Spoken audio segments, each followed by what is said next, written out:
Hi there. For today's Tuesday tip, we're going to be talking about ending groups. I hope to also get into a little bit of how to run a follow-up session and what to do with group data, but we'll see how long this goes. We might need to break this into a two-parter. So when you are getting ready to end your group, you of course want to give them a warning, give the group members a warning.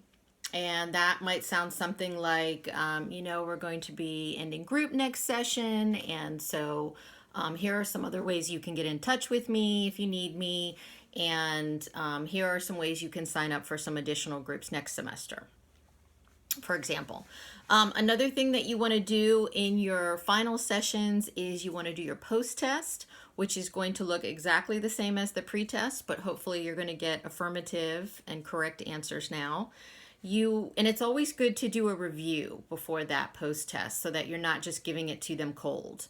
Something as simple as 10 seconds to think about the main things you learned in group, and then you can chart their ideas up on the board or a piece of chart paper. Another thing is to have some sort of a closing activity, maybe a game that applies topics that they've learned in group, or some kind of goodbye activity related to the group topic. I don't do parties. I feel like sometimes parties can mask grief, which I would rather have them experience in group where we can help them with it.